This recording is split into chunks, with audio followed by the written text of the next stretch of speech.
Boom. Welcome to the first episode of Tbog Talks. Yep. Should we do weekly, Lance? We'll say weekly. Whether it We'll say happens weekly for now. We'll do a weekly live episode talking about all things Wolves. And if you don't want to all join and ask us questions, you can. Go ahead. So, Wolves versus Fulham have just finished up. Terrible game. Yeah, probably one of the worst all season. Genuinely, like, that and Sunderland could... Them two are probably just on par with each other how bad the game was. I felt like today's game was definitely more watchable than the Sunderland game, but the Sunderland game was... They're still both as bad as each other. I don't know what it was about that Sunderland game. I don't know if it was just because I went there or what, but everything was just terrible. I agree. At least, like, the Fulham, although we did play terrible, I feel like there was at least one chance I could have seen a scoring from. It shouldn't have been watchable, but it was watchable. Yeah.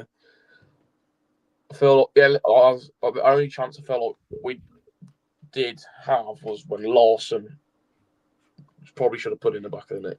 It was like, I think it was Bellegarde, if I'm not wrong, or Bueno, one or two, put it in. And Lawson slid on his back or something. Yeah, slid on his back, missed it just on the line. And then then Bueno put it back in, and then same again happened. But yeah, who had a good game? None of them really. Yeah, I'll say Santi was quite good, but apart from him, Craigie played decent. That's probably the most mid performance I've seen from him all season. I still feel bad for Johnson, especially how he tried apologising to everyone on social media or whatever it was. It's like not really his fault. Sam Johnson is like the one player who's trying his absolute hardest at the moment. Yeah. One, to just try and stay and get in the team, and then also just because, I don't know, he's just sorry in general. Yeah, literally. He doesn't deserve. Maybe it's just we like him more, but he's not. He's like not the problem. Yeah. If I'm not even saying it's because it's him. If it was Sarr, I'd say the same. Like the defense is more of a problem than the keeper most times. Yeah, literally. The defense does not help out at all. The fact that, Agbadu, he got sent off. Obviously, you could argue it was a dodgy VAR decision, but then it was a stupid foul anyway.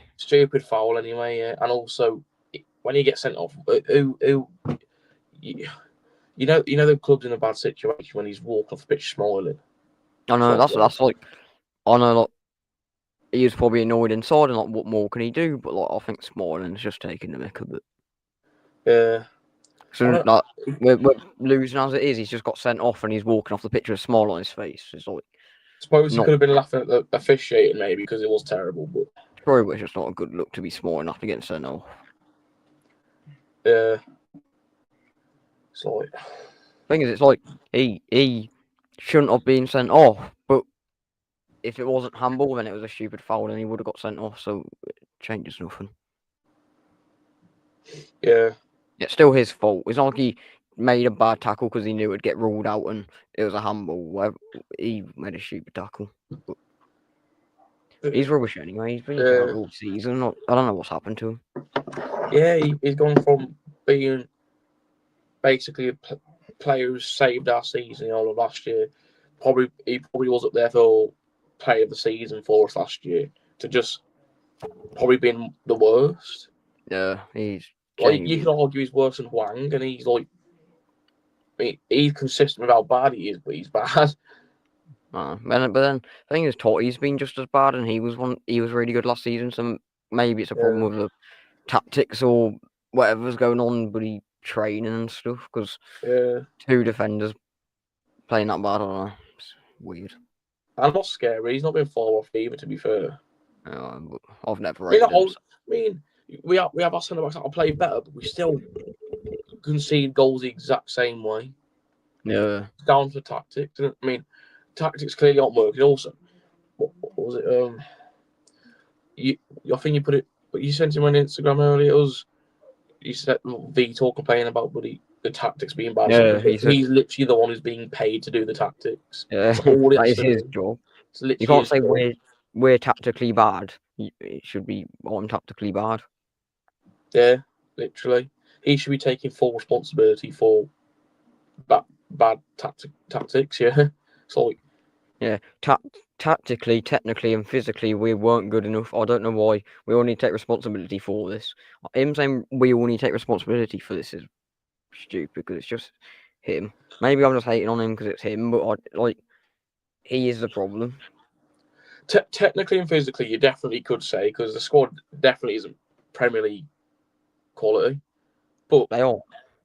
no, they're not.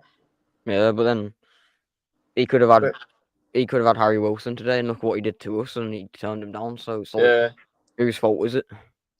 like Harry Wilson was like, if you was to pinpoint a single Fulham player on that pitch today, it would be him. He was I saw everywhere. him.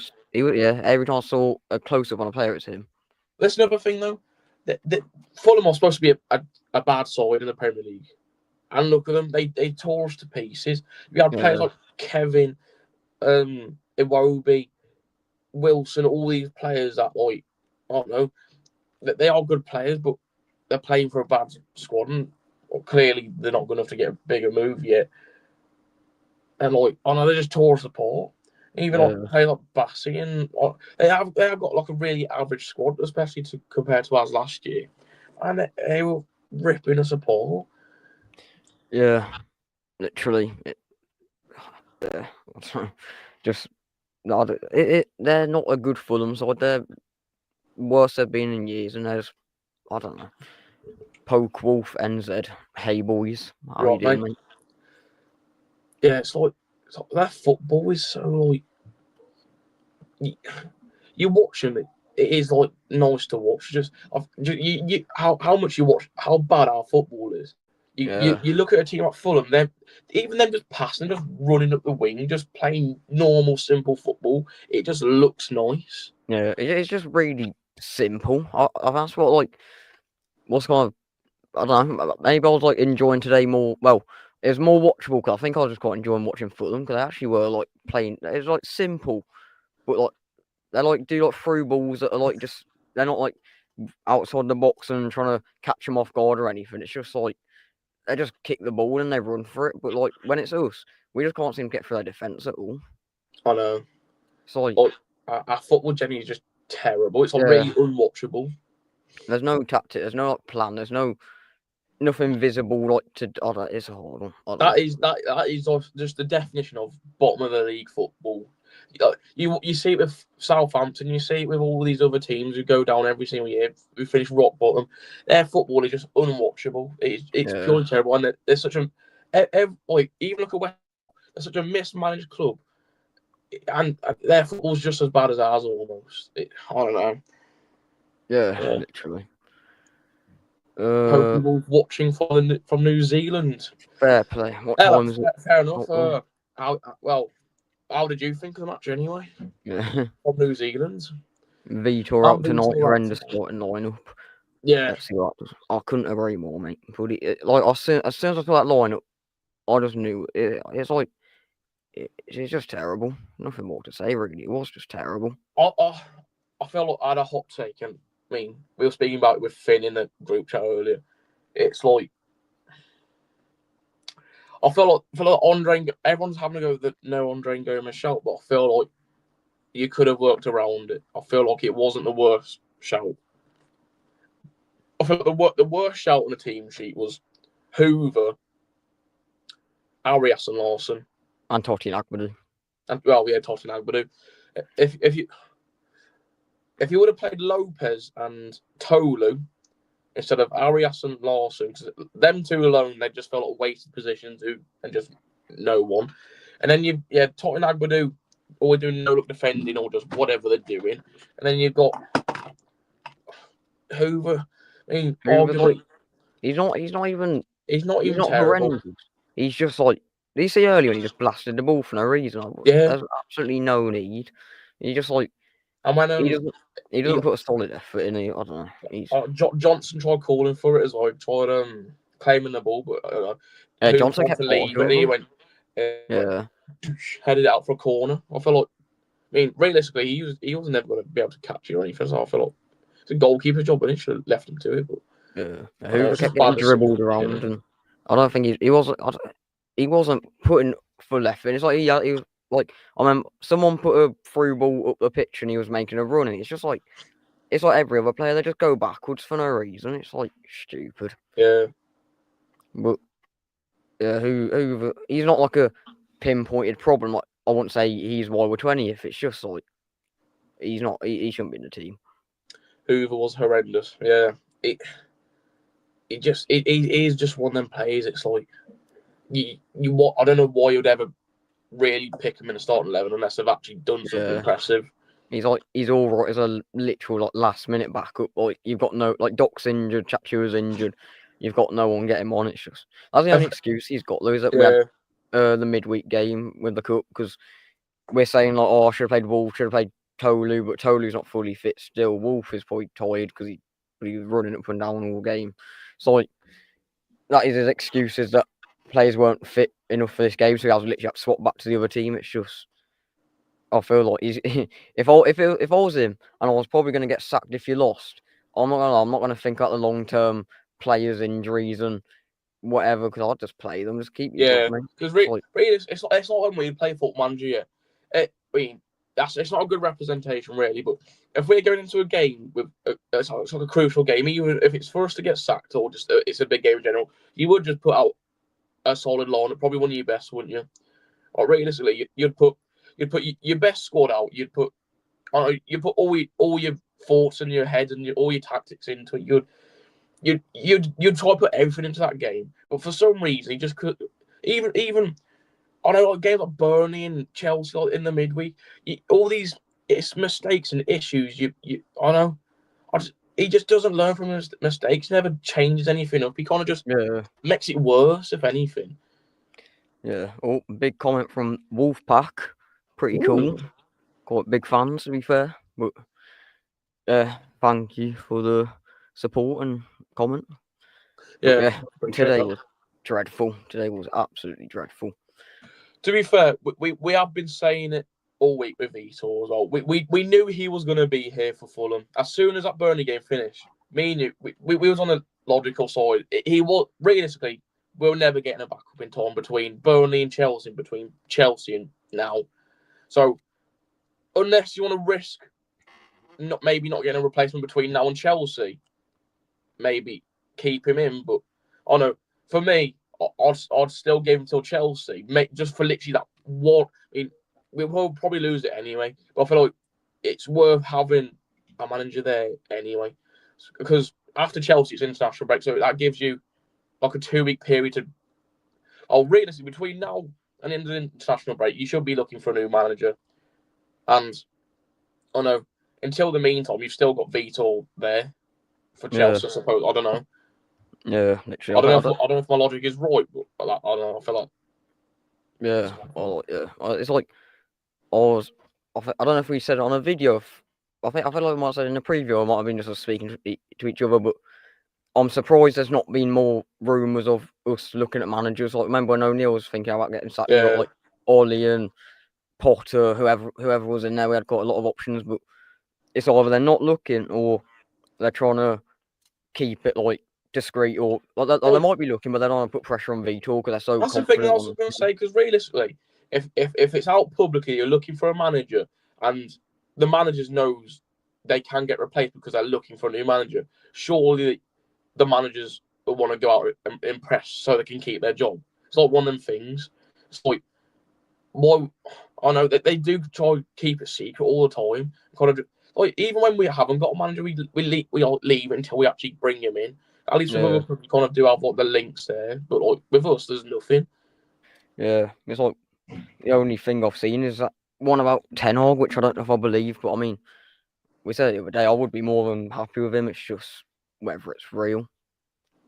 You'd have to pay for more than Vitor. That's the problem this time. Yeah, it's literally. Yeah, but I don't know. they don't learn a lesson, folks. And it's like money side, they're so stingy with their money and everything. They've got to pay for a new manager to come in. But then what was the point in giving them that 3-year contract? Because you could have gave him a day before it ran out. There's no rush. It's not like any other club was trying to get him. It's just it's exactly like O'Neill, because if you think about it, he's was like a year left on his contract realistically, and I mean obviously you had the speculation of him going to Liverpool, AC Milan, all these big clubs, but that was in the January before, and there was no speculation with him in the summer. Like, when was it? We gave him a contract end basically almost when the transfer window finished almost, and then we didn't really ever pick up a result at the start of the season under O'Neill. I don't know. There was no pressure in giving him a new contract, so it's just like it was just a big waste of money. Clearly off that, you'd think Fosun would just learn off the mistake. So I don't know why they did give Vito a contract in the end.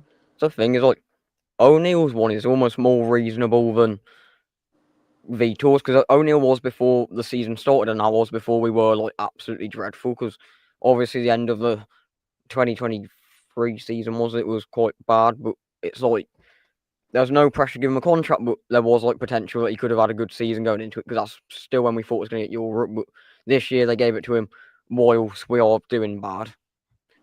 I think it's in Fosun's business plan to be a championship club. I don't know. I feel like the rumours of us selling and that John Textor guy coming in to buy us, I think they will panic sell at some point, because it's hard because even though we are, I'd say, basically guaranteed a championship club by the end of this year or next year. Realistically, if no matter if you're a Premier League team or championship, I'm sure a Premier League team is always going to be worth more value than if you're in a championship. So if that is like a reason why they would just panic sell in the end, because just to get more money from it in the end, unless they are really confident they will bring us back up, which I really highly doubt. I know it's really tricky one, because Jeff in all his podcasts is always going on about like, what's a good point here? He's like, how we got up. He kind of like, he knew we was a Premier League team. He wanted us to be a Premier League team, but he's not like keeping that mentality. He's like, I just don't know what they're thinking. I don't know. I don't know what point I was going to go on to, but my point I've had for years, and I feel like I say it to a lot of people and no one cares anymore, but in my brain there's so much more money in getting Europe and getting higher up in the table. Like it's always like at the end of the season, like between like 16th and 15th, it's like £8 million different. That's a lot of money. It's like if we was to finish 7th and get Europe, you get so much money from Europe. You get so much money from finishing 7th. You'd get a lot more money in the long run from getting Europe, Champions League, Europa League, high up in the table, than like their idea of making money is just off players at this point. They buy a player, make him good, sell the player. That's their money income idea of making money. But in the long run, instead of us selling, well, that's a problem. We're a smaller club now, so Cunha did want to leave, so we couldn't have kept him. But it's like a player like Aït-Nouri, Neto. Neto wanted to stay. Aït-Nouri was fine with staying. You've got other players who've been fine with staying, but we sell them anyway. That's the thing. You get all these big players who just keep being forced out because they only want their money off players, and it's like, realistically, we're in such a bad situation now. But like, if you was to for example, like if you was to focus on a cup and win, it would be nice for the fans, all that. But even if we went down and won the cup, we realistically, you need a quality side to compete in Europe anyway. So you're forced with a quality side in the Championship and the European side. It's like, that's like, I know it's just long term, and it does help you out a lot. Just being in Europe anyway gives you a lot more extra money. It makes you probably a bit more established. It probably makes you a bit more famous, especially if it's a situation like you are in the Championship. And I don't know, it's tough because folks are just stupid. Really, it's like they are just stupid. Yeah, literally. It's we've let our standards drop a lot, especially with the fans. Like, how have we gone from expecting 7th? Well, we came up, we expected just to stay up, ended up getting 7th, Then we got 7th again, so you're expecting high things, but our standards now are just to stay up. It's like, how I don't know. It's just the thing is, it's like every season we make like 2-star players like Neto or Cunha, like Eight Nori, like it's normally 1 or 2 players we make each season. But if you just keep them, you end up building like an actual team full of superstars, not just a team full of 2-star players. They need to just build a team, not buy a team of small players and make them big and then sell them. That's what their plan has been for like years, isn't it? Even like in the championship, really, when we brought in these Neves, Jota, and Jimenez, they were quality players already, which is like, I know you can say fair play. It's like they did do something good, and they found the balance between players who are only looking for a big move to big club, but then like players you can't. Oh no, it's like Neves. We sold him for a big profit, but we've still got like a legend at our club. It's like they find like the right balance almost. Yeah, literally. It's like a Nunes or like a Cunha or like an Eight Nori or even like an Andre and a Gomez. Realistically, you've already signed these players who are linked with these big clubs already, and they are realistically going to get that big move eventually. But I don't know. That's also another thing when if we go down, all these big players like Gomez, Andre, and all these other ones that their skill is too good for the championship. And like they would just, with all these big names have been linked with before, they will just go anywhere. Yeah, that's the thing I don't understand is like the players on that pitch today that made that tragic performance. Like they're the same players that are going to leave in summer because we've gone down and they're too big for us. But the players that are too big for us are the ones that sent us down. It's like obviously like Gomez and Andre are better than Manetzi and Bellegarde. Like they are like it's completely their fault. But at the end of the day, they've been in the team that's got them relegated. So it's like they leave that's what I'm thinking saying. It's they're like bigger. weird because that's what I'm saying. Like, the right balance. Like the players who do want to be with us they put passion on. When we're in situations like this, they do want to fight and get us out of a situation like this. But the players now, they just don't care. That's why they seem so effortless and lazy on the field because they just don't care. Because if we go down, like you just said, they don't give a shit. They can get to any move they want almost away from and go wherever they want. Or like before. I mean, look at players like Cody. I'd say he's still almost quality to play for us, and he's at Wrexham. Just I don't know. He's like because Cody's not a world class player really. Yeah. Well, he's not anymore. But like when we had players like him, Soyce, and like Neves, and like Jimenez, they all had like passion for us. Like if we had that squad right now, and we was in this situation, that would be really determined to get out. I mean, obviously you have the players like Bueno and Rodrigo and Johnson and all that coming out saying, "Oh, we want to get out of the situation," but all players are always going to say that, aren't they? So, but you need to prove that you want to get out of it, but it's clearly not proven because they're just shit, and we've seen that week after week after week with all these poor results, and it is just really embarrassing. Because I don't get how we can be worse than be Southampton last year. Because it will just happen. It's looking promising to be worse. Wait, Alfie, I'll be back in 4 seconds. Go on, speak. There we go. Yeah. Carrying on. The club situation is terrible. It's terrible. All's fanatic. Hello, mate. Hello. Oh. Let's go back on Pope. Folks only want to sell our shares, not in full. They still won't want to own a football club to boost their business, which might mean us being in the championship. Yeah, literally. Folks, all they care about is money. Money, money, money. Talk about early. It's like they'll do anything for money. It's like selling them players just because it's quick. It's quick, short-term cash.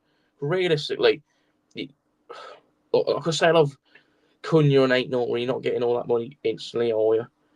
It's like it's always on about earlier with Europe. It's just better for long term. That's what folks don't understand, because obviously you're getting short term cash from like all these small players, but like, it will just never help you. It will help maybe. I mean, that's the thing. We've in this financial state trouble apparently, and we have to borrow to sell each year, and it's like we sold how much worth of players last summer, and we spent hardly anything. It's like if we go to championship, we won't spend any money. That's the thing. We will sell so many big crucial players. We'll have loads of money, I guarantee. Even if some players leaving on free, we'll still get money off Gomez and all. Well, you get when you go down, you get parachute money, so we'll get 100+ million, which should supposedly help us come back up, but it won't, because they'll just put it straight back into their pockets. It's like quick cash is all they want. Well, just so they can invest it on their esports team and just build a brand around Wolves, so they go once again earn more money. Well, that's the problem. This is what this Sudo's about. That's what they've all spent our players' money on, is a new business, Sudo. And realistically, all the profits that they earn from these new shirts, these replica shirts and everything, goes straight in their pockets just so they can spend it more on advertising new businesses and stuff. It's just like what that Pokey Wolf was on about. I was like looking at it, I was thinking like they are literally like completely. They're forgetting about the football club. They're building these like Sudo and stuff. So if they do sell Wolves, they've built a whole. They've used our name to build their brand. So we're still going to be around the Wolves area, even if they sell the club. It's like they're using us to build future things, which is also that's why they want to sell in stakes of the club, not the full thing, because like you said, they want to keep our brand name just so they can help themselves and put more money in the pocket. I mean, obviously, that's what you should do as like owners, is make our brand bigger. But you're supposed to do it beneficial for the club, not yourselves. Yeah, and then another thing is we're very big in China with them owning us. Like we are big there. Like we're probably one of the most supported teams. So if they lose us, they're losing a lot of people in other countries that are still giving them money from stuff like that. So they are going to lose. They will. Well, if they sell their. Like we are a big money making thing for them at the moment, and that's a problem. They've probably found that they do probably make more money out of us doing what they're doing now than they do like by making us a big club. Because I think I don't think there's much money in football like as a owner. Or I don't think it's that big of a profitable business. But they've found a little quick cash way to get money, and they're wasting a chance. Wait, I need to open a door. So wait. It's like on again, bloody. Wolves are massive in China, and just Asia in general. Because I mean, if you look at South Korea, you have all these Hwang fans, and the club is full of tourism. You see all these Brazilian fans, these Mexican fans, these South Korean fans, whatever players here that they can come support. They're always here, and that's what they keep earning all their money from. It seems it's kind of pushing all the real fans out, putting all these prices up on tickets and all that. Like, I don't know, forcing like people to cancel their season ticket or just everything, stop going to games. It's just like, because obviously tourists always do have more money to spend, don't they? So that's why the stadiums are not selling out each week. It's like, I mean, if you look at the cup games, it's like all the cup matches, they're Chelsea the other week that sold out more than like Everton and West Ham game. But realistically, it's a Premier League quality game, and how easy is it to get a ticket to one of them games? It shouldn't be that easy, because I mean, look a few years back when we're European, not Nuno, big players, Neves, Jota, all these, you was never getting a ticket to one of these games that easy. Right? Did a game even almost go on general sale back then? Every single game there was a general sale now. It's like, it's just pointless. It's just full of tourism. Our club now. I mean, if you go into the club shop, bloody 9 times out of 10 each day of the week, you'll see at least a South Korean person there, shopping for a Hwang shirt, taking photos or something. They do it on purpose, because they always have a Hwang shirt up in the top of the shop where the names are shown. They always know it, because they know that a lot of Korean. I don't mind the Korean people coming over, but like there is an awful amount of Korean people, and it shouldn't be that easy to get tickets for a one-off. That's what I'm saying. That's what I was literally just saying. It's like cup matches like Chelsea and West Ham and Everton. They are Premier League games. no matter on the quality of our team, it should be a game that should be selling out and not being easy accessible and so cheap to fans. Yeah. And it's like that. Oh, wow, that's what I don't get, because the league games are so expensive, and that's where all the tourists come in. Realistically, because tourists always have more money to spend, don't they?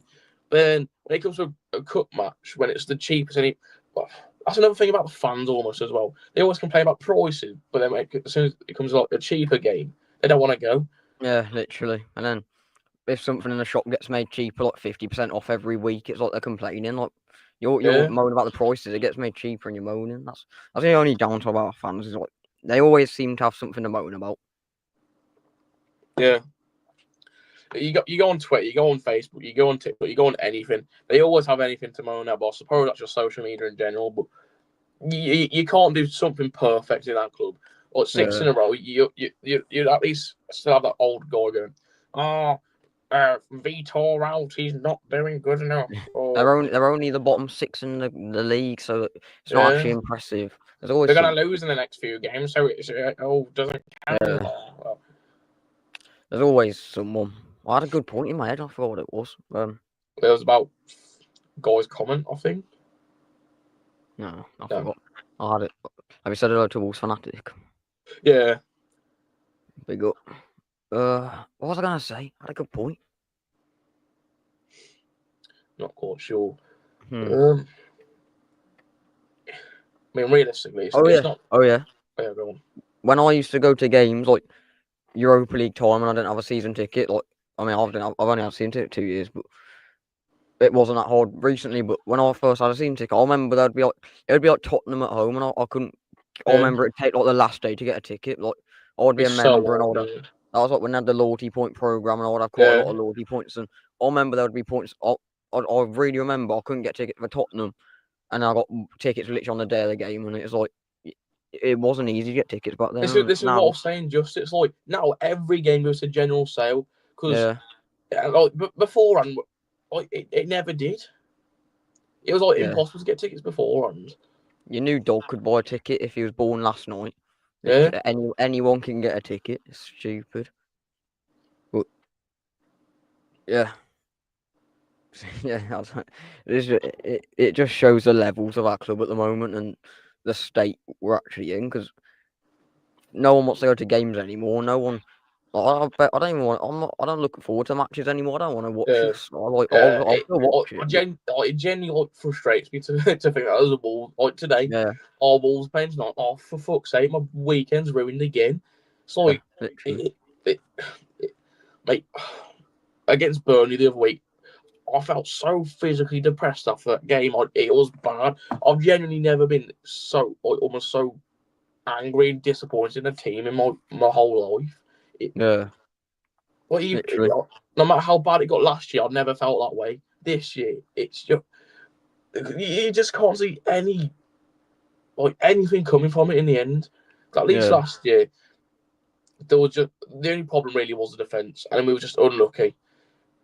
But this year, unless Fosun sort of basically sign Prawn Barcelona in January, I can't see us staying up in any world. There's almost no way we stay up. It's like starting to seem like a Fosun rant, but I'll keep going on with it. But the next point is that if we if we get an absolute miracle this season, we stay up. What's going to happen next summer? We do the exact same thing. We're going to sell Larson. We're going to sell Gomez, maybe. Yeah, sell one of them. We're going to buy £10 million worth of the odd Belgium league player, Netherlands player. Bring in a new Nunes and Cunha and Gomez. You do the exact same thing.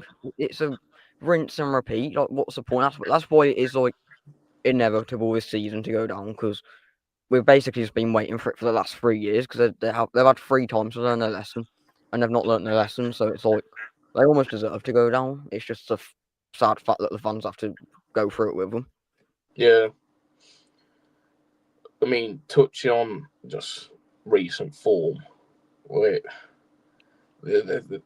I mean, if you look at the upcoming fixtures we've got, it's just bad. Is it Chelsea next? Then is it Palace at home? See if I can manage to get it on the screen somehow. Let's see Yeah. if I can. We've got a lot of hard fixtures. I mean, basically the whole season, a bunch of hard fixtures. It's like you can't see where anything's coming from. Yeah. Like literally nothing.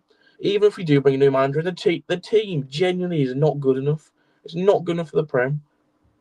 Okay, wait. Let's do. There we go. Look, we are cooked. It's like bad. You've got Chelsea away, 100% lose. Palace at home. Palace not good. We've got no chance. We might be able to scrape a point from that if we're very, very lucky. That is like, yeah, Villa. We're not beating Villa, are we? Realistically, I think they've picked up a lot recently.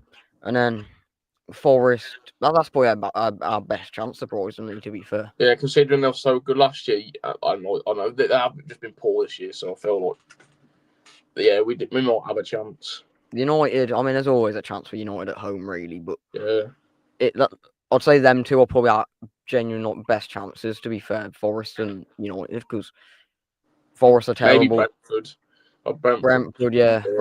I mean, I don't know. That's gonna surprise me to see how good they've done. They are doing decent, and then Liverpool completely. Arsenal's a guaranteed loss as well. Yeah. Out of the next, what is it? 1, 2, 3, 4, 5, 6, 7, 8. Out of the next 8 games, maybe two of them we have a small chance, and that's probably like a small chance of getting a point. Never mind a win. Yeah. And even then, we're on 4 points by the end of December. Literally. There's some poor fixtures, man. Like we've had, I don't know if let me see our previous results. Like we've had easiest games. Like Fulham, they're doing not great. Chelsea, that's cup. Burnley, they're not doing well. It's Burnley. They were supposed to be guaranteed rock bottom coming into the season. We would have said guaranteed 6 points at the start of the season. Sunderland, they're doing really good, but same again, they should be a guaranteed couple points. Brighton, it's like we got a point, but we're lucky to get a point against our bogey team. So just the way we lost, the 3 points. Yeah. So these two were like terrible losses. Well, felt like losses anyway. Yeah. And then it's like even Everton, that was in the cup and we won, but Leeds should be easy. Out of all the 3 promoted teams, we've lost all 3. How? It's like embarrassing. But, and we didn't even lose some like in like a jammy way. We generally lost some. We got battered by every single one of them. Yeah, it's just like our last 4 Premier League games has been Fulham, Burnley, Sunderland, and Brighton. Out of all of them, we've got 1 point. Out of probably the hardest, well, what should have been the hardest team, which is Brighton. It's like it's I don't know. Should have at least been 3 points in there. And then when you think we didn't get any point, well, we got 1 point out of that, and we've got to play all of these next teams. It's like. And we've got such a hard run of games. We basically we play a hard run of games. And we play that same hard run of games just in reverse. Yeah. And then we play what we've just played at the start of the season, which is if the team's looking back to normal again, we might be able to pick up quite a few points. It's just after we've played them, none of them look like we could even pick up a win. Well, we haven't picked up a win. Literally, I'm like genuinely kind of looking forward to however bad we're doing. I don't like international breaks, but I might actually be looking forward to it. I genuinely don't enjoy watching us play football anymore. No, generally it is. I'm not going to say that word on here just in case, but sometimes I just don't like being alive. How about that? We're just saying that. Wolves is Yeah, it's doing stuff to us. Yeah, I'm sure we're not doing. It's like it does mess up your mental health sometimes. I'm sure we won't be the only people to say it. Genuinely, it is really bad, especially with us. We come onto this since we've started again. Every single game, or after such a bad loss against Burnley or Sunderland or even just, we've had to come on within an hour or two, record us giving our thoughts on such a poor performance for you lot to all see. And we have to tell you all about the news, all the everything. Everything's going on in the club. we picked the worst time to start. Yeah. Well, to do YouTube. It is. Like, I'll say it to you, and you'll say it to me. Like, we say to each other, like, I don't want to record the post match because it's effort. Well, it's not so effort, but it's when you effort. feel, especially against Burnley, when you feel so mentally drained and so Yeah, just physically annoyed, and just just you when you conceding that last second goal against Burnley after we've been all over them, should have won in that second half, and you conceded just like that. I had tears in my eyes after we conceded that third goal, and then you have to go home and record to everyone after being so annoyed. yeah. It does drain you It's so like, that's the much. thing. It's 90 minutes of 2-0 down. You're absolutely fuming. You get 2 goals back. You're absolutely ecstatic and you're buzzing and everything. Just to lose in the last minute, it is Yeah, so draining. Like, it mentally is actually bad. I feel like Wolves, or do like it's bad. Like, it genuinely just bother your mental health because I know. At Chelsea, maybe it wasn't such as a bad game, but it was really annoying because you're celebrating losing your voice over 3 goals just for you to still lose anyway. yeah. Well, Well, we should have even had to come back from 3 goals in the first place. yeah, Why do we have to start in such a difficult place? yeah. Like Well, even we're making Burnley, it hard for ourselves. we conceded 2 to Burnley and we tried coming back from that. Why are we doing that? We shouldn't Yeah, be there in the first place. literally. I You, mean, Chelsea the other night, we're coming back. It's no, it's not the right. Yeah, we're 3 goals down to Chelsea and we're coming back. It's 3-2. We're looking to push for a third to equalise, but no.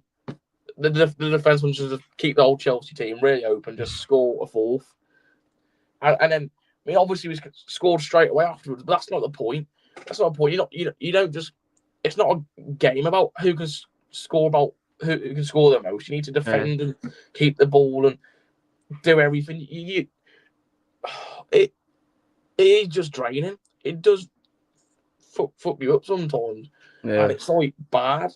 So we should be looking forward to watching our team play. We should be looking forward to recording a video after a game. But I'm not. I don't look forward to anything.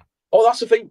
We spend so much money on this club just to watch this shit, and you can see where the fans get annoyed because I've mentioned it multiple times. In total, it's got to have been at least like £100 I spent to go watch that shit at Sunderland, and look at the performance we put on. I'm sure some people. I'm pretty sure train tickets were like almost £200 at one point for some people. And some people do travel by train to all away games. I was lucky enough to travel by minibus coach, whatever you call it, and I was only £40, so that's like an average price. But imagine if people did spend money on hotels and trains and all. That could have been like £300-400 just to watch Sunderland away, and that was shit. I do And feel bad for people. Like people actually spend so people much to travel money. to Fulham today. You know how much money did they spend to go there as well? People do spend money on every away game and home game. And them And same people that went travel to and Fulham food today and wasted all their money, had a long day out, hated their time and like chanting at the players how bad they are, and then they've got to go back to Chelsea next week because it's normally the same people. Like they do it to themselves, but it's because they love the club. So sad. People are born into this club. You're born into a football club. You're meant to love them, but it's so hard when we're so shit. Yeah. So realistically, when I'll support Wolves my whole life, and like whenever I say I won't support them, it's just Never heat of the serious moment because because we're stuck with it forever. It's a life you choice. will support them your whole life. It's just like sometimes you do just think like it's like people at Chelsea. Like we're chanting at the Chelsea people, they're calling us rubbish. But realistically, tomorrow I could just say, yeah, I'll support Chelsea. Yeah, Like why not? Like yeah, there you Darrell. go.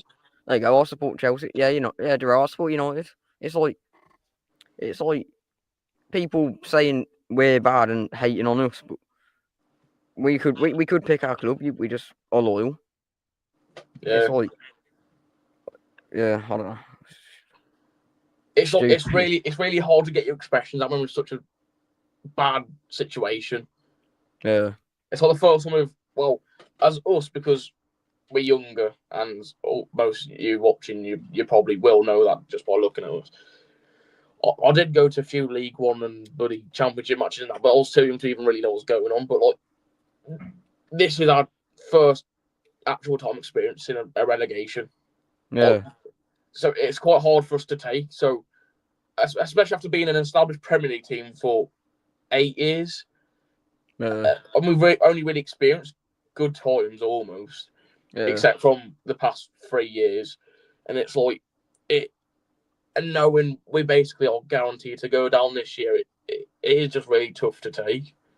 That is like, that is the problem with it. Is like, I mean, I've supported Wolves my whole life, but I wasn't like that big on football when we was in the Championship, and like, I don't really remember it or properly went to games or anything. But like, I don't know what it's really like to be in the Championship. So it is quite a big shock when you actually realise like all I know is the Prem almost, and we're about to like completely be out of it. And like, there's a small chance that we don't come up for another 30 years. Like, it happens. Like, Or ever. We can never come up.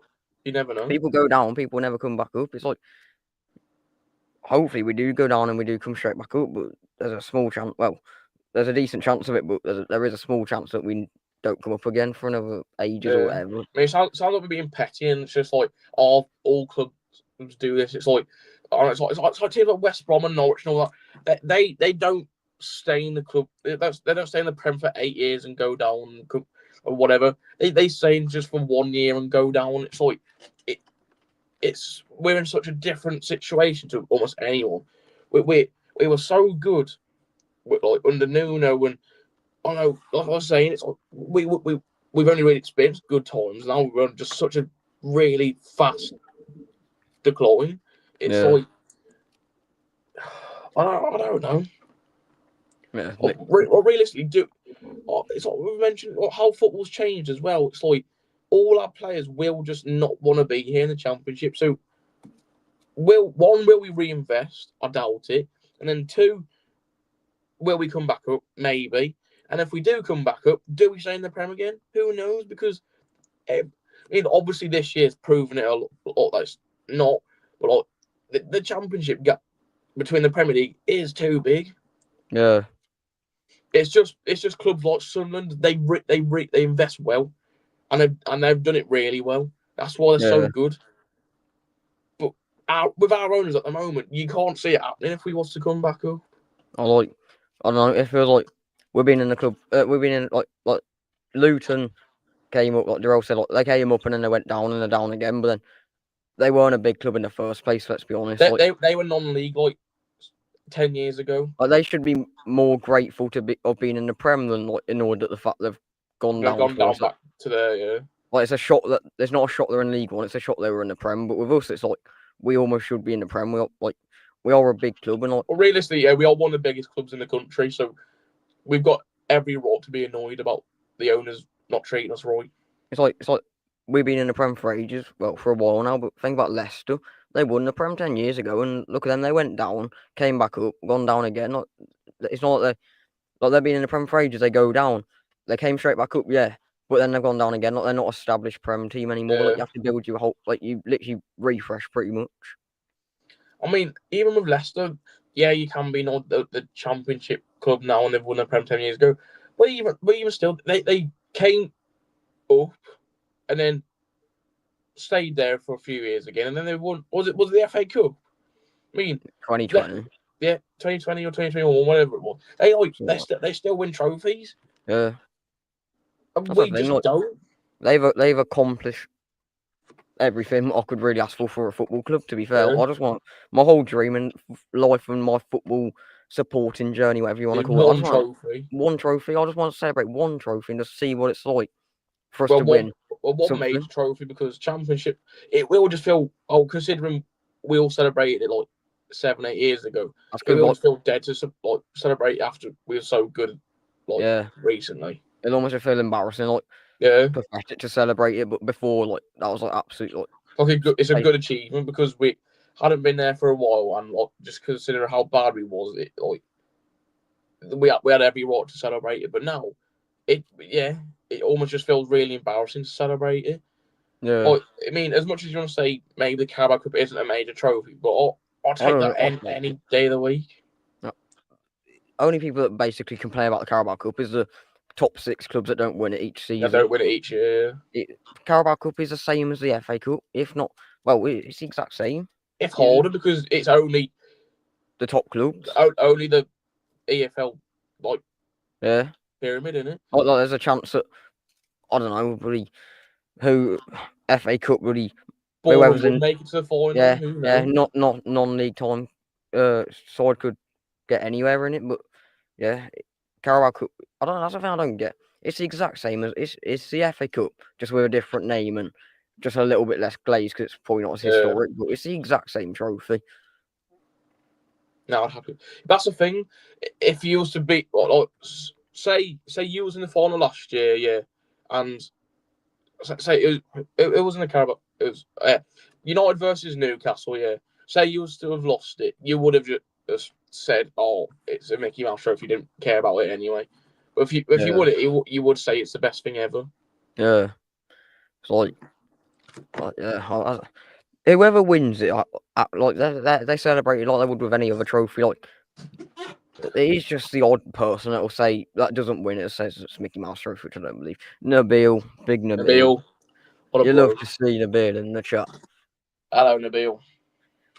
But yeah, it's like I just want to watch a trophy in my lifetime, and like Leicester have completed it. Like they won the Prem, they won the FA Cup. That's the 2 biggest English trophies there are. It's like I couldn't ask for anything more than that. Premier League. Other than a European trophy, what more can you actually ask for as a team? Yeah, like I feel like if I could just win one of them and just have to never watch football again, I just would. I'll take a Prem and I've completed all I've really watched football for. Like that's the thing I always think. Like the whole goal of football is to win a trophy. Like we play in the Prem. We're not playing in the Prem to finish 7th. Everyone plays in the Prem to win. That's what makes no sense about Jeff Shee. I was going, if you want to support, if you want to see trophies and European football and stuff, don't support us. But the whole point of football is to get Europe and succeed. It's that just literally basically just defines the fact that it is business now. Because what are we playing for if we're not going to win a trophy? Who dreams of being a relegation-bound Premier League team? Nobody dreams of that.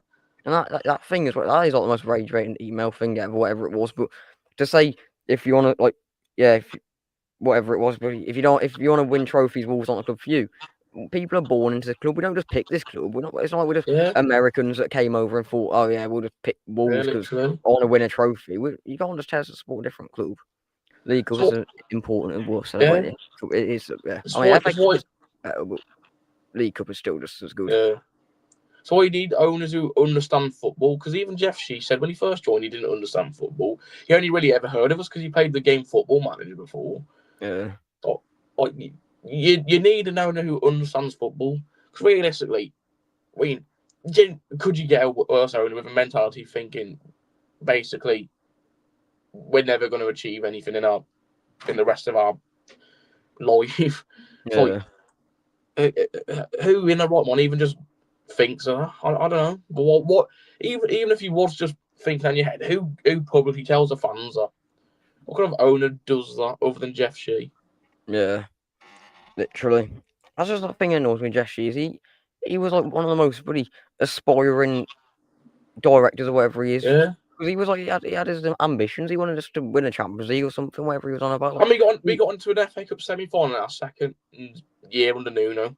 In his 3rd year of owning the club, 1 year it was dreadful. 2016 was terrible.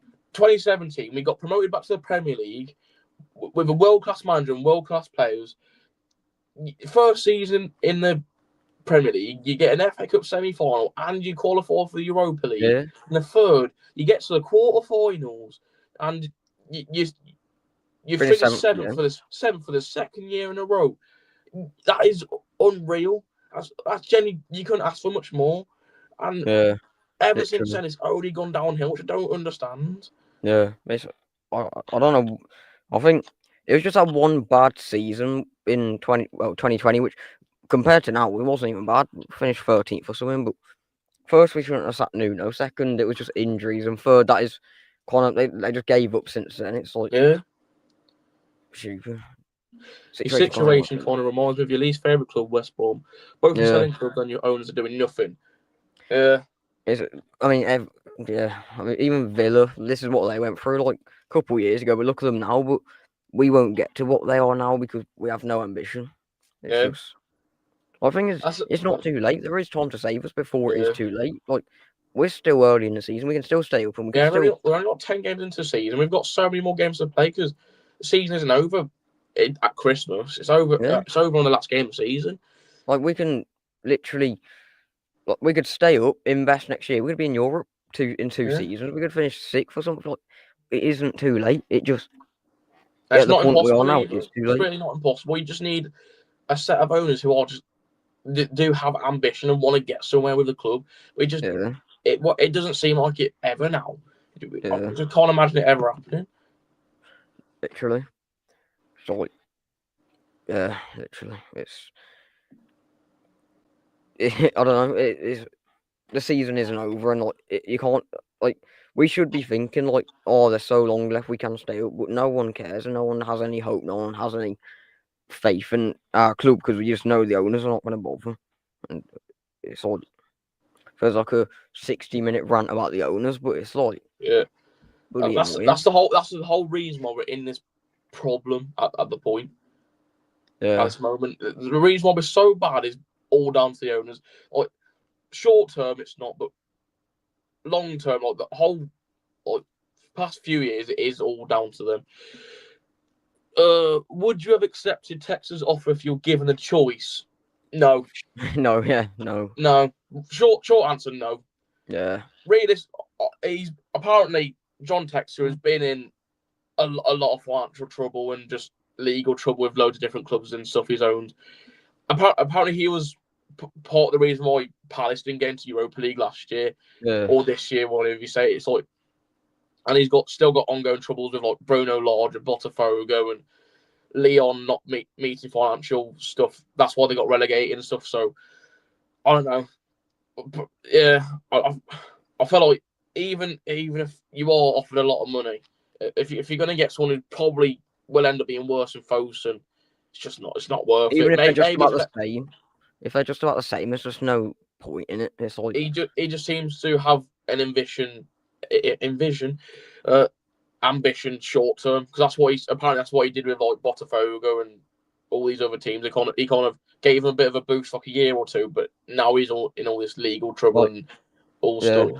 I woke up and I saw the news about an offer, and I was like thinking, like, buzzing, if anything, nothing can be worse. But then you end up seeing other people, like Palace fans on Twitter, saying like, "Trust me, you don't want him." I saw someone saying like, "It's like going from a burning building to like a aeroplane with no fuel or something." It's like, there's no point of leaving our situation to getting roughly the same, because that means also if we get someone around the same or worse, that means it's another 3 or 4 years before we probably actually get new owners again. Like, you've got to restart the whole process, and we need someone who wants to do something and has ambition. Who can get us out of this trouble, and who has an ambition and will push for trophies in Europe, even if it's not soon and not short term. If they do still have an ambition to get somewhere, that's all we need. Because at the moment, with our owners, it doesn't seem like it.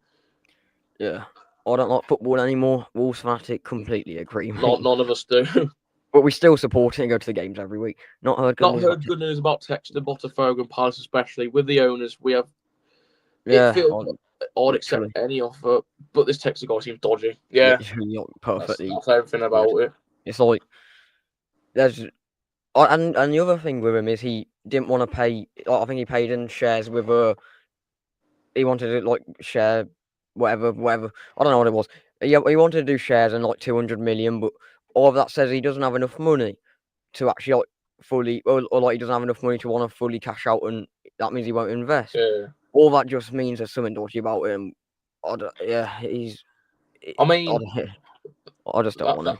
That thing about Bruno Lage, it was like he promised Bruno Lage if any of the other jobs came available for these other clubs like Leon or Palace or whatever, if any of them came available, he would have been able to get offered the job. But apparently one of the jobs came available and he never got offered it. So you can't imagine what say if he was to bring us in a good manager and with all these promises and stuff like this I know promises like that aren't good. It's like say it was to bring a manager like Lopetegui or just say he'd never been with us before. We brought someone like Lopetegui in it. He was promised that say Texter not United or something, and then the United job came available. Realistically, he's only here waiting for that big job to come available. He's not here because of short term. Yeah, kind of just use us as a stepping stone almost. That's what we keep not liking about folks and bringing in these type of players about stepping stone. Just we want a player to be here because of us, not because they want to get somewhere else. But you can't blame them because there's no point in them being here for passion. Like, even Gomez loves us now, I think, but he wouldn't have came here and mind that he wants to stay here for the next 5 years and be our captain and love us. Like people with passion only get passion because they end up falling in love after joining. But we are a stepping stone club. Yeah. How would you feel? Yeah. Genuinely, they're well-run clubs because if City and Chelsea have if you're run by the same people as City and Chelsea, you've clearly got good owners. So yeah, I'll take. And also, it's just the only problem with that. The owners end up being a feeder club. They kind of, in a way, they kind of sacrifice a smaller team in it. It's like look at City and Girona. Look at Girona now. They were good for a year, but as soon as they had some sort of trouble with them not being able to play in Europe because of them being the same competition and the same ownership or something, they kind of gave up on Girona and sacrificed them a bit, and now look at them, they're terrible. And if Strasbourg was to get into Champions League with Chelsea as well, I'm sure something similar would probably happen as well. But for the meantime, it is just a feeder club. That's exactly what us and Grasshoppers used to be like. Yeah. It is good until something bad happens. Yeah, it is just tough. I would for now. I would take it, but it is it can cause problems. Yeah. When you think Vitor gets sacked, I'm not gonna lie. I would sack him tonight, but they won't. Well, it would either be tonight or tomorrow morning, or they'll give him to Chelsea. 100%. With how bad folks are, 100%. He's done after Chelsea if we lose because it'll be international break. Yeah. The worst case scenario right now is they hold it out until Chelsea just because it gives them time during international break to bring in a manager, give him time, settle in, find a manager. It will just be after Chelsea again. But it's either that or it'll be tomorrow morning. But it should be tonight, really. Yeah. You lot should be doing FM save, mate. If you want to buy me the FM26, go ahead. If you want to buy me a new PC as well, because I kind of broke that the other day. Yeah, we do like FM. We love FM. But the problem with FM just buddy, FM24 got a bit boring. So 24. That's a 24, isn't it? It's a 25. In Derby's record-breaking 11-point season, they had 6 points a game week 10. We currently have 2. Will it take a big turnaround this year? Yeah, I mean, we are probably on track to genuinely beat you by a lot. Yeah, I mean, if you thought Southampton was close last year, then I don't even want to imagine how much closer we are. Yeah, I mean that's the thing. We've been pretty brainwashed for the last couple of years because we just almost expect the last couple of years we do turn it around even when we're 20th, but it's not gonna. It can't happen forever. We can't do it 100 years straight, can we? One time you are going to go down, and this might be the time. There is a chance we don't win a game for the rest of the season. It is. Yeah. There's nothing biased against us just because we've been in the Prem for longer that we should win a game or actually do good. I do think we could beat that record. I think we either beat that record or we will finish a solid 15th, solidly by the problem April. as well though. So look at O'Neill's first season. He came in, did a good job, finished 13th or was 13th, 14th on the 2. Yeah, we had a decent season. Just probably one of the better seasons we've had in a while. And then you go into the next season thinking, oh yeah, let's push for Europe now because we've got a good quality side. Let's do it. We're gonna fight. It's gonna be our year. And then it becomes this mess again. Yeah. Every single time. Yeah, literally. It's just yeah.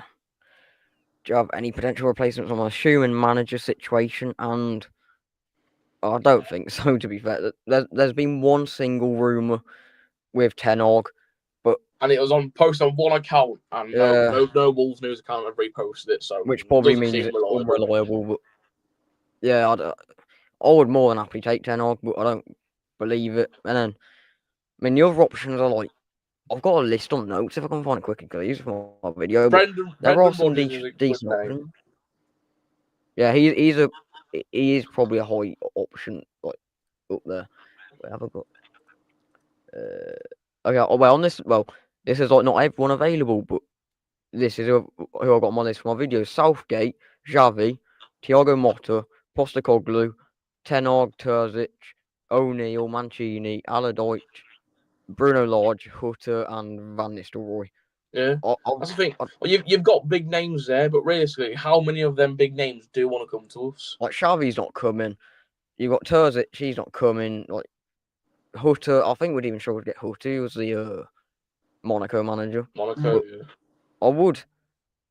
I don't know. I really want Lodge. I feel like I keep saying it, but I would really want Lodge. And managers like Southgate and that just aren't built for the Prem. It's just Yeah. I feel like our best option generally is Brendan Rodgers. Yeah. Brendan Rodgers or Tbog if we can bring him in, which I doubt it. But I don't know. It's Wolves. We will just bring in a random bloke. It'll be a Saudi manager like. Okay, well, we've got like 11 plus people in the live. I hope everyone's actually enjoying it because it's doing quite well. So if you want to see more of these, depends what we're doing next weekend or on weekends because obviously got to go to your dad's and stuff. But we will do these weekly if we can. So keep an eye out if you are enjoying it. But yeah, thanks for the support. But back to the comments, I suppose. We'll go. Tbog in, Dazan Davis chairman. I'll have the Tbog part. We've talked about Tbog, and I'm not going to comment on the Dazan Dave part. Yeah. We'll move on from that part. Move on from that one. Brendan Rodgers would be solid. I wasn't keen on it when I first heard the idea, which I don't think is anything official, like a leak or anything. I think someone just brought up the idea, but I think I'm starting to think like when you think about the fact we will just get a random manager from like Championship or Saudi or something, like he is probably the best option out there. You won't get Tbog. Yeah, we know. Yeah. He was. As long as focusing on here, we won't see lots of Nuno. Yeah, literally. That's the thing I saw about. I really want Nuno back, and I really thought he would have come back. Same with O'Neill, is again because he put out something the other week saying basically he would never join us again, even if a job came available to him. He just wouldn't just because. Well, as long as Folkestone are in charge. Yeah, literally. Because I mean, you can't blame him, but yeah, that is the. I think Nuno would have come back by now. Genuinely, it's just. It will take a new owner. I mean, anyone who has a brain just would just know not to come back. So yeah, it's even Neves. I generally wouldn't be surprised if he doesn't come back under Fosun. Yeah, literally. It even has an impact on players. Because I mean, if you look at here's a good example. I'm sure there's a player recently who's got made up. Who? Andre. It was Andre. He was promised that we'll be pushing for Europe, and I'm pretty sure. And like now look at it, we're basically fighting for relegation. And I know if you're going to give promises to managers and players, it's not looking good, is it? Yeah. I mean, look at Lopetegui. He was guaranteed a back in the summer. He never got given it. So, and that's why players do leave and think they're bigger than us because they do get promised stuff that they don't. Yeah. Luke Bennett as manager, yeah, why not? Probably. Yeah, why not? We love Luke Bennett. Yeah, great content, lads. Keep it up. Thank you for that. I appreciate it. It does actually mean a lot. Yeah, you don't understand, but it actually does. It takes a lot of effort and a lot of time, and like when you actually see people respect it, it does mean a lot. So thank you. Hope you're enjoying. Right. If any of you lot got any more questions for us to talk about, put them down now. They gave O'Neill the money to spend it. Yeah, literally, I'll back with that with everything. I could defend that all day because that is genuinely. Our defense was tragic when like we had it. Well, start of O'Neill last season because what do we have? It was like Totti, and Dawson pretty much, and Dawson was past it by then. Yeah, and Toffee Yerson was just coming into the squad again. So and then he he was got injured at yeah, Villa as well, didn't he? So yeah, and then they put too much faith in not buying anyone because they thought Yerson was going to be good enough. But yeah, I do think that's the thing. We all praise Vitor for last season, but I think Alfie put a TikTok about it, but I do think O'Neill would have had as good a season, end of season as Vitor last did. year. As long as he had that back in, I feel like I don't think people got the right concept of what I'm trying to talk about on the TikTok. But like, you know, when Vitor comes, or like a new manager or a new player comes in, and you got that back, it's like, yes, I want these to do well. You're going to do well. Yes, I love you. Whatever. If it just say, just go on, just scrap it. Just say, O'Neill's a brand new manager coming in, just like Vitor. A weird hypothetical thing. Just imagine if he had the same back in or whatever, and everyone loved him. He would have performed. He would have.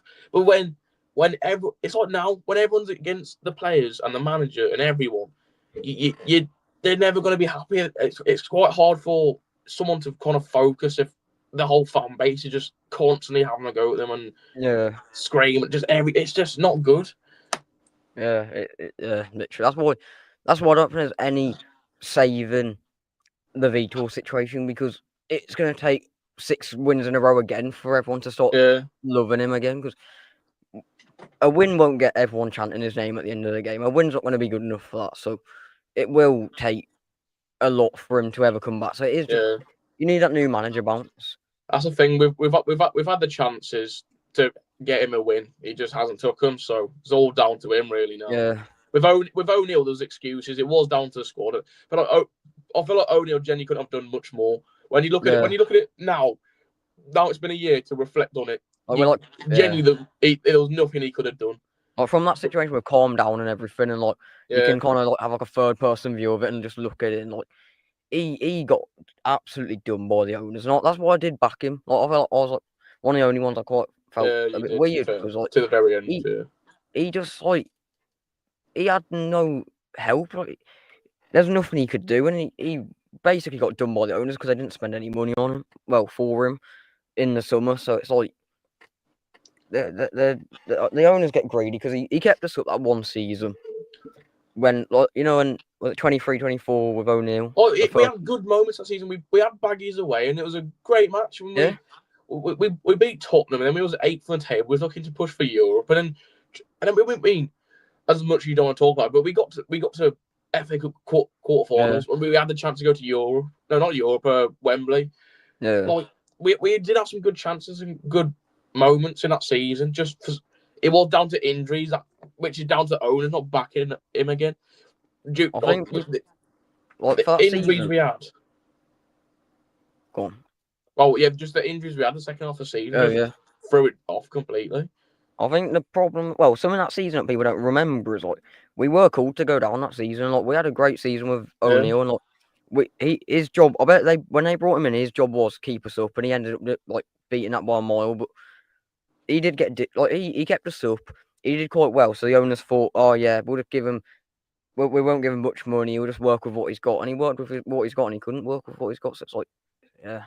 The fan base was like not as annoyed at the time because if you look at it, like you could put down to we definitely played better football, which does help, but we lost to United, and everyone was backing everyone still. It was 1-0 United. We had a dodgy VAR call against Sasha and Onana, which could have been a pen. But I know after that game, everyone was still optimistic and thought we could have got something out of that season. Yeah. But you go into, I mean, it doesn't help that this year, first game of the season, we lose 4-0 to City, and the squad. It just goes down to now whether the squad isn't good enough. And it's down to Fosun just not spending more. Yeah. That's all it goes down to. Literally. I was going to say something, but Russ Roberts said we can't see the captain, no chance of putting a new manager. Very true. Because realistically, as Connor was going on about earlier, it's like we had players like Connor Cody who wanted to be here, and he's a good leader. That's a captain mentality. That's a quality of a captain. Like Lamina, he was so passionate about us. And I don't care if you hate us for saying we like Lamina. Oh yeah, I love him. Everyone still hates him, and they hate him for what he did. But I really don't think he did that much wrong for everything. I'd completely agree. It's just the fact he like apologised to the manager, and it was full on news, and he admitted it and everything. Like he went and apologised to the manager for not turning up to training, and like he learned his lesson. That's captain material. You make a mistake and you learn from it. Like loads of people wouldn't have apologised at all. Yeah, literally. Even for the situation between Bowen when apparently he didn't shake his hand when he did. Yeah. Even after that, when he didn't need to apologise, he did apologise. He was a captain. He was a captain, and then just because the fans turned on him, and now he absolutely hates us with everything in his heart, and he'll never like us. Social media about us, like they just making comments about us. But then the thing is, everyone hates him, but the joke's on us because he's at the bigger club. He's at Galatasaray. Yeah, they're massive. They're doing really well. It's got Ocean Man and all these bigger players just winning trophies in Europe and everything. He's just a joke on us. Yeah. In a lot of a bad start to the season, okay, let's get through these comments. In a lot of a bad start to the season, are there any players you really like watching? No, genuinely, I don't think so. Maybe Ladislav, if you could put it Ladislav, Hugo, Santi, and that Rodrigo. Man, that man. Oh yeah, John. Just because we like him. Genuinely, him, Hugo, Santi, Rodrigo, Krejci. They are the only players I've actually kind of rated and enjoyed this season. Because even Gomez and Andre, they've been really average this season. They're not bad, but they're average. But yeah, okay. I don't think you will go down, but I think if you're bottom by next international break, yeah, I mean, we have been bottom Lopetegui season. We were bottom by Christmas, so it is possible very late on. It is very possible. It's just like we're not showing any signs of change or hope. So it's like it was 18th end of last year, so our tolerance levels are going down because we've had to deal with this for season upon season. So like we will give up. What's your ideal front three or two? We'll both say ours individually. I'll say for mine. Say everyone's fully fit, Tolu, Rodrigo, and Fer Lopez. I'd say well, either Lopez on the right wing or Lopez attacking midfielder, but it would be them three players because Tolu puts a lot more effort in than Lawson for me. For me, it is difficult. If Lawson was exactly like he was last year, I would have put Lawson in there. But Tolu just is the better player. He holds up the ball. He makes runs. He makes chances. He doesn't lose it a lot. He's just a better player. So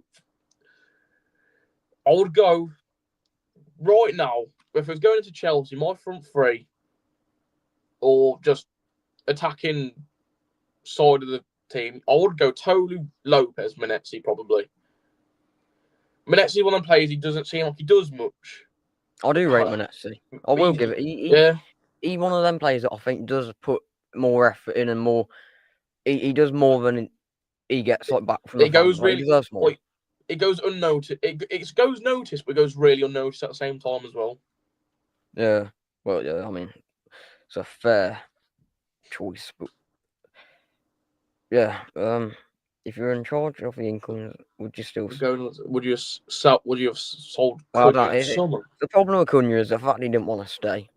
That is the only. He didn't like us. Well, he did like us. It's hard. It's time for him to move on. Yeah. He just went about it the wrong way. Yeah. As a footballer, and if you want to move club, you don't publicly put out about it. And if you're angry at the fans, you don't publicly say it. That's one with Vitor. He's told us we're a small club and everything after he wanted to be here and after he wanted to come to the big Premier League. It's like Cunha. What was it, Talking Wolves? He's publicly gone in their comments and just had a massive rant against them. He's blocked them and told them to marry him so they can argue or something. And you just don't go about that. It's like after that situation, was it Tottenham at home 4-2? He came back, he scored, it's like one of them things. It's like you've had an argument with like your best friend or your mum or You something. just have to act like nothing happened. Yeah, it feels really awkward. But So it's like it shouldn't be like that. I think he got it. He went around it the wrong way. He got confused. He made it confusing for us, and I think he. We love Dave as a party, and we're basically mates with him. But I think he didn't like kind of like Dave as a party, like more like news, the press and stuff. But that's the thing. He doesn't understand. Oh, he just reported on what was going on. He thought he was kind of taking it in a bad way, and he got. Yeah, it's. He doesn't understand Dave as a party. He's not just a Wolves like news source. He is a Wolves fan. Like he supports Wolves. Like, so it makes it look like he doesn't like Wolves fans, but he did like the fans. He just didn't like the conference, the press and stuff. But... And then, realistically, as a player, why would you go out saying, "I'm following my dreams, not yours"? And then I mean, look at it now. It's pretty embarrassing that he's missed a penalty against Grimsby, knocked United out the Carabao Cup, and now one goal in 10 games for United. Yeah, not even an assist. Yeah, it's not good. I will say I do quite like Cunha, to be fair. Yeah, I'm as much as I hate him, I still have a bit of heart in him. I still do like him a bit. I think he does. I do think he does have the right. I do think he likes us still. I don't think he wouldn't talk bad about us. I think he does still like us. It just he was a confusing bloke. It's the Cunha situation is more like reason to hate him. Yeah, but it's annoying that people, when we play United, people will boo him. Yeah, and it will be annoying. That's what I don't get about the Wolves fans. The other night when we played Chelsea, people booing Neto. Yeah, Why? I get you don't need to sing his chant, and you don't want him to do good, but you don't need to boo him. He did nothing wrong. All they put it down to is that he celebrated a little bit against us. And I don't do my head in, but he was like a legend for us. When you want to stay, it's not even like he didn't mind. It's like 8-0 where he didn't mind leaving, but he would have said Neto didn't want to leave. Yeah. When you don't want to leave a club and you're being forced out, especially when you get your first assist and your first game. And it was his mate that scored, because it was Felix who scored. And it's your best friend who scored at your new club. You're not going to sit. Not every player's like Eze. You don't just stand around going. Yeah. After you've just done something cool. Football's not about really respecting everyone all the time. It's really, especially as a player, you're playing for yourself. You're not playing for everyone else almost. Yeah, literally. I'm not a fan of Hwang. Yeah, I don't know. Hwang, I think, is a little bit overhated. Like, he's not good. By no means would I say he's good, but he is overhated. Far on the right, yeah. I mean, yeah, Hwang has his moments. He definitely has his moments. It's one of the things, he just doesn't make chances. Yeah. On the ball, he's not a bad player. He's a solid player. He's like, at least, I mean, I'd argue he's probably better than Lawson at the moment, because Lawson, he gets the ball and loses it. And it's not down to him, it's down to the tactics and the system he's playing in, but still he does, at the end of the day, he's the player not scoring a goal, so it's his fault. But... Well, at least Hwang kind of holds up the ball and kind of sometimes, I know, makes a few decent passes, but other than that, he's useless. I don't hate that shout, though. If I was to do that, I'd say you need Rodrigo right wing back or something, just to get a bit more pace. At least with that, you still have your quality on the bench with your Larsons, your Menezes, your Bellegardes. If you're not playing them already, you've still got them options on the bench. Yeah. And another mistake was given for Cunha the contract. I agree with that, and I was very annoyed with it. But then I think we would have struggled to get that much more, to be fair. I don't think we actually would have got much more from him. I think we were over pushing, like asking for like 100 mil, but I'd say the most we could have got was like 80. Yeah. Yeah, but I mean, when they first gave him that 64 million release clause, that was like absolutely the worst thing they could have done. But I mean, at the end of the day, I don't care about funds for Fosun anymore, because if we got an extra 20 mil for it, we wouldn't have spent it on a 20 million pound player, would we? Would just go straight back into Fosun's pocket. Has Wolf been any good with that name? It should be a match made in heaven. That's the thing. I don't know if Wolves fans are still in here. We went to a Chelsea game together. If you haven't seen the vlog, check that out. Basically, the whole game, he was slating him, going like, Oh, he's terrible. He's only here because his name's Wolf, and I mean, he scored literally 2 seconds afterwards. But like, it does seem like the only reason why he's here is because his name's Wolf and he's friends with Lawson. If it wasn't for that, he would never come. Because realistically, we had so many good options in the transfer window. We had players like Royerson and bloody Gerard Martin from Barcelona. We had quite a few good names. And like Carl Walker, because I mean, left back, right back, I know half the players can play both sides. Even Chatua, realistically, he's not the best player. Both fullbacks, we could have brought a lot better quality in. And it just seems like, especially Wolf, it's just down to Larson being friends with him. You can't argue the same with Lopez almost. I mean, I'm just glad Lopez actually has like proved he's a good player because I backed him since the start, and he definitely helping a lot at the moment anyway. Yeah, literally. Well, yeah, I don't know. Wolf scored 2 goals the other day. Like you said, I don't think he played good enough that he should get a bunch of glaze, but apart from Chelsea, he's been terrible, realistically. Yeah. To be fair, I'd argue he wasn't even good at Chelsea. He just scored 2 goals. Yeah, and people see 2 goals and think, great player. Yeah, he's a good player, yeah. I think it's like comical that he is called Wolf, and I bet it wasn't the only reason we got him, but I bet you is at least 5% contribution to why. Let's see. When you're a striker at the bottom of the league, you're not going to get many chances at a game. Lawson doesn't take those 1 or 2 easy chances at games, especially today. That open goal and Burnley cut back. Yeah, that's what I mentioned at the start of the live. Lawson did have a few good chances this game. He just didn't take them. Yeah, with a player linked with Newcastle, these big clubs with his big money, you shouldn't be missing chances like that.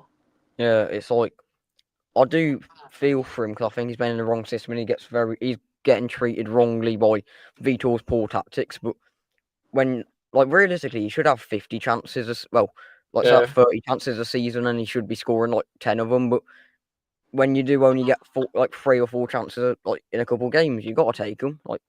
That is all you can. You do just have to take them. Yeah, literally. Yeah. Also, probably got up 4 subscribers this live, so whoever's still in there, thank you very much. Mate. Actually, means a lot, genuinely. Yeah, we genuinely love you a lot, man. We'll finish this live and we'll be absolutely gassed, thinking this has done really well. Yeah. Joel, we know. Joel, I hope you're happy with yourself, mate. Whatever's going on in your life right now, I hope that's really made your day because we could not care less. Genuinely. I don't know if you talk about us or the club. The club shit, but whatever it is, we don't care. Thanks for the engagement. You're helping push out the live, so cheers very much. Yeah.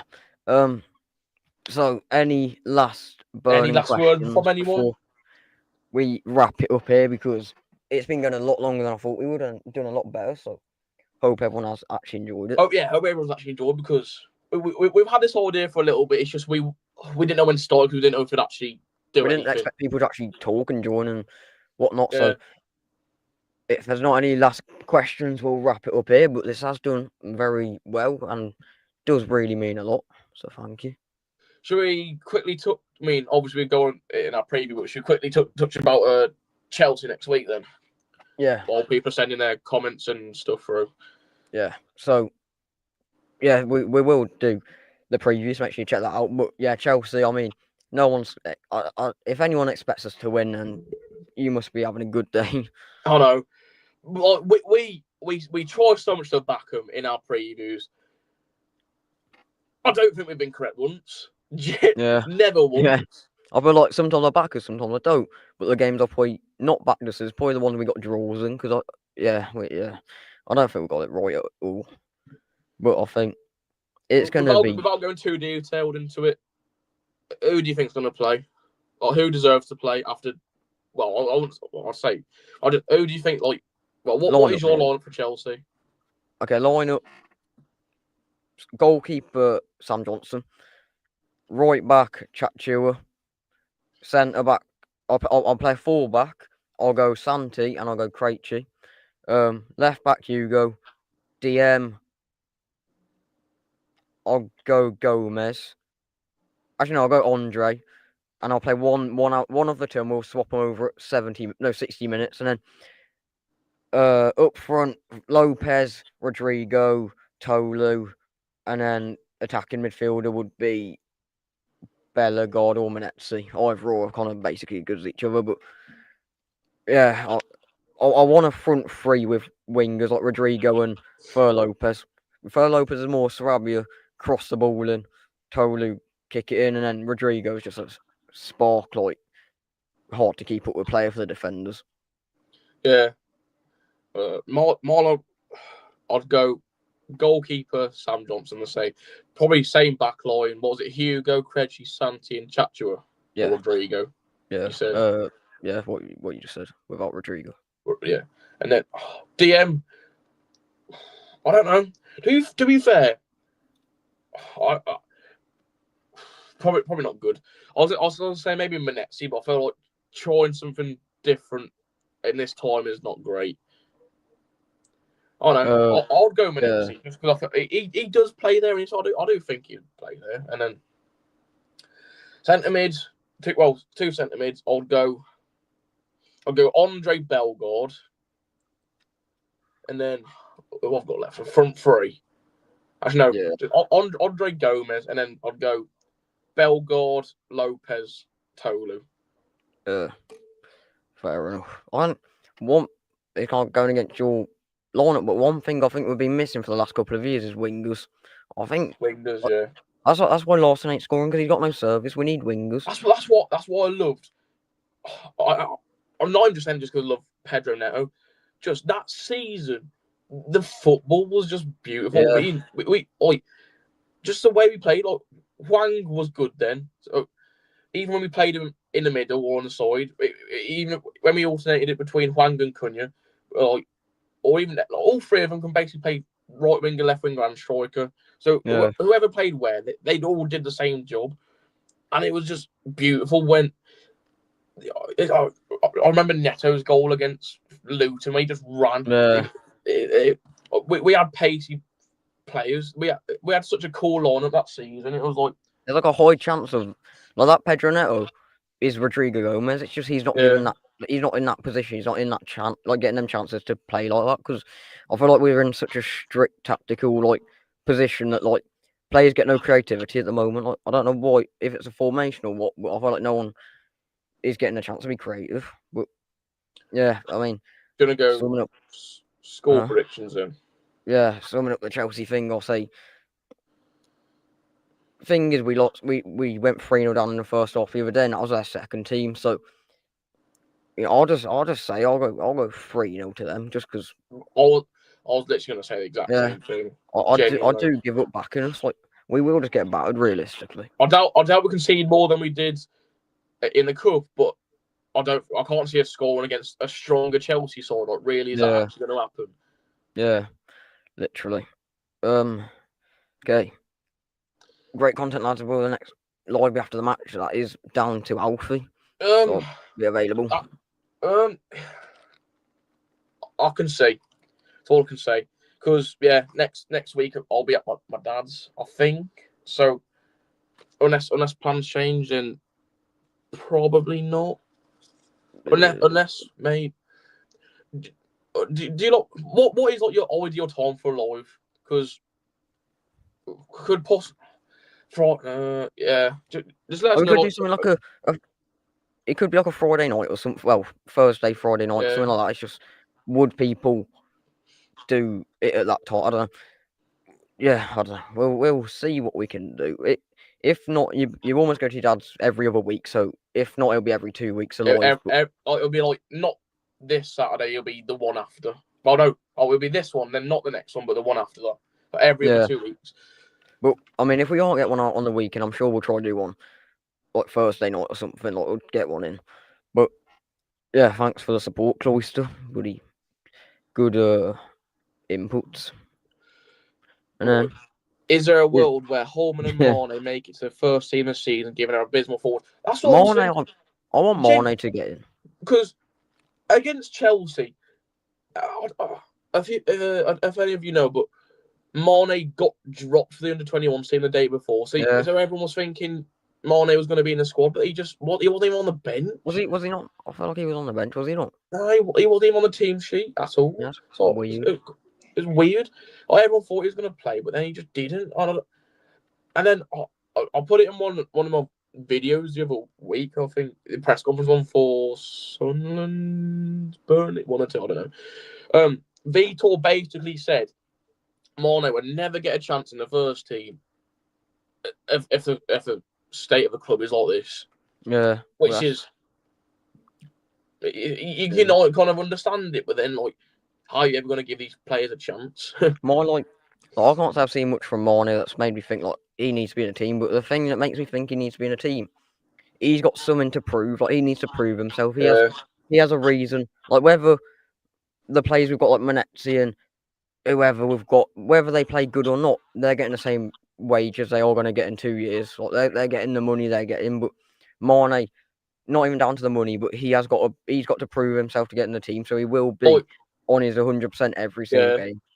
Like a player, like if you look at like Chiwomin or Chirera and you've Nathan Fraser's, you've never heard people support and hype up a player so much as you have Mane.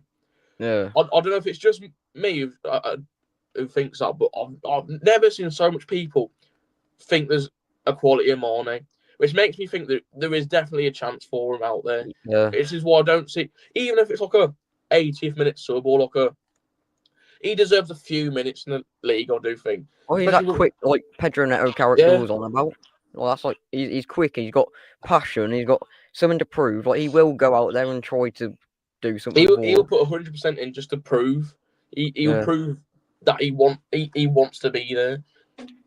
Especially in the friendlies as well. Him and Chirera. Yeah, Chirera's another player. I really rate him. I think he's really good. But yeah, they do need. I don't know. I think it's almost stupid to think like, oh, we should be playing young players and under 21s while we're so bad, but it almost could be our saviour players. Who knows? So players like Nathan Fraser, he actually does have a good quality in him. That's why he's going on loan to Belgium, I think it is. Like he does have a quality in him. So yeah, that's why we played him. Even though we had many injuries and we kind of had no choice, but we played him for a reason. Like you don't build up a youth academy for no reason. Yeah. You don't just promote a player like Mane. You don't give him a first team contract. I think they have anyway. You don't just give him that for no reason. Yeah. It's tough. That's another name that I've just seen. Enzo Gonzalez. Like I've seen him play once, and I was against Palace. He looked one of the best class, performances I've seen. Exactly. I was unreal. Yeah, I didn't read it, but Aiming against Palace, he was unbelievable. Yeah. Me and you, I don't think we've ever talked about this online, but we don't. We always touch upon sometimes like Enzo. Generally, like he should eventually be like implemented to the first team. Like we signed him for the first team, and I think he was injured. I think that was the problem. But then he came back from injury, and he's been just straightly put into under 21s, and we haven't heard a word of him since. Yeah, literally. Yeah, literally. I'm glad he's been put into under 21s though, because I swear last year he genuinely didn't play a single game. No.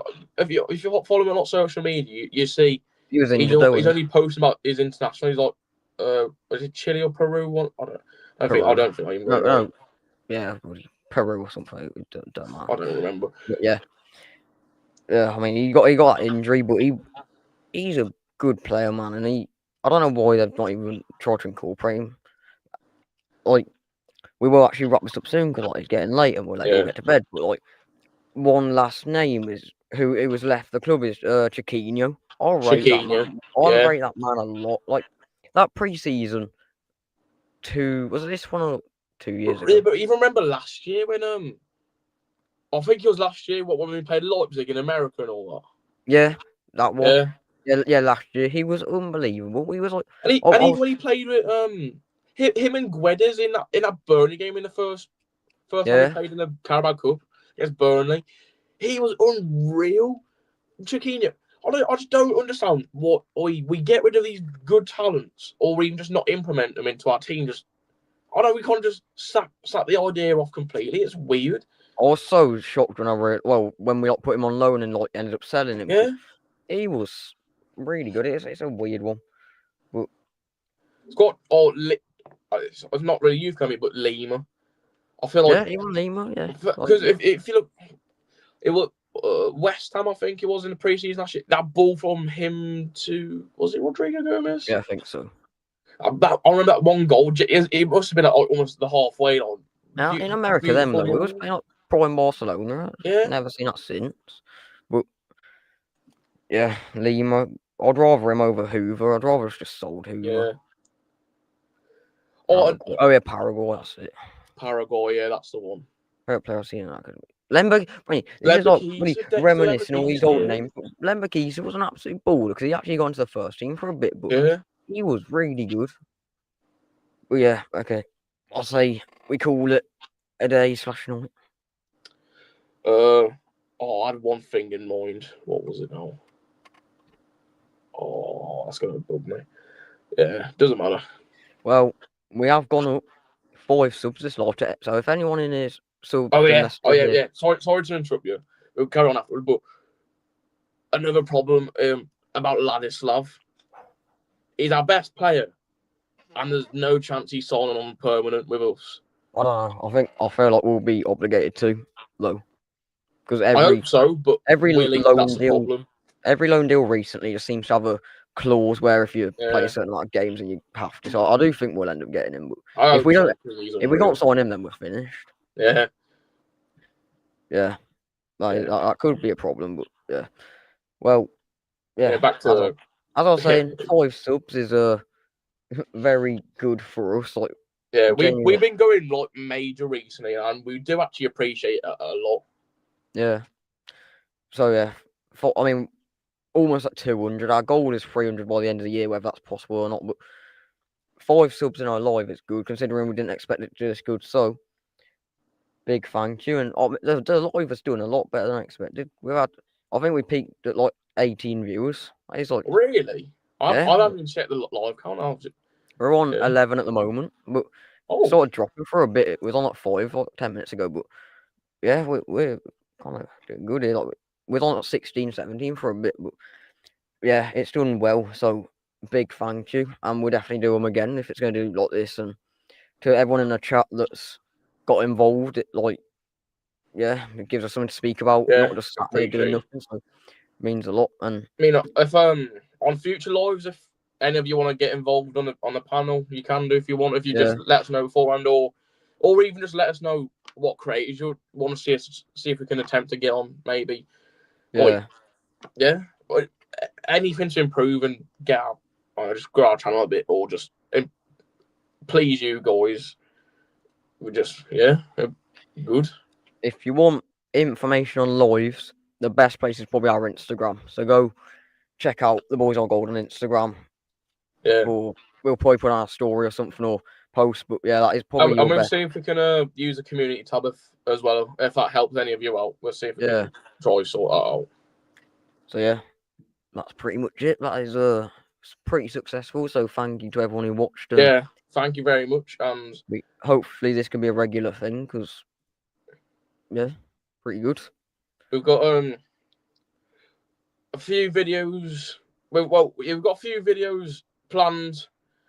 We've got a few videos planned coming up. So make sure to look out for them. And then other than like the usual previews and post matches, just keep looking out for them. And if any news comes up, you know we're here to report on it for you. Yeah. So before we end, we've got one more comment, and like we wouldn't. I don't want to miss anyone, so like, we will quickly go through it. We haven't done this already, but we'll go through it again because go for it real quick. Okay, Alfie, you can go first. So, what I said earlier, my goalkeeper was Sam Johnston, and then we play a 4-back. You've got Bueno, Chachua as your full-backs, and you've got Ladislav Krejci and Santiago Bueno for your centre halves. And then go CDM. For me, I said Manetzi. Weird shout, but Manetzi, that's his original position anyway, so I said Manetzi, I think. give it a bit of a change, and then Gomez, Andre as your two centre midfielders, and then you'll have Tolu, Fer Lopez, and Bellegarde up front for me. Yeah, I'm going same defence, which was Johnston, Chachua, Santi, Krejci, and Hugo. DM, I went with only one out of Gomez and Andre. I think I said Andre, and then you'll swap them over towards the end of the match. But then, yeah, Andre, attacking midfielder, I said Bellegarde and Manetzi. And then up front, left wing, Rodrigo, striker, Tolu, right winger, Fer Lopez, which with wingers, as I just said, but yeah, wingers and then Tolu in the middle. And then obviously that leaves you with a lot of big players on the bench like Gomez and Larson. But that would be ideal lineup, which yeah, I mean, knowing Vito will probably be the opposite of what both of us said somehow. But yeah, that is our lineup. So there you go. We'll have a few fan reactions coming up tomorrow, hopefully. So make sure to look out for that. Hopefully we can get a result against Chelsea.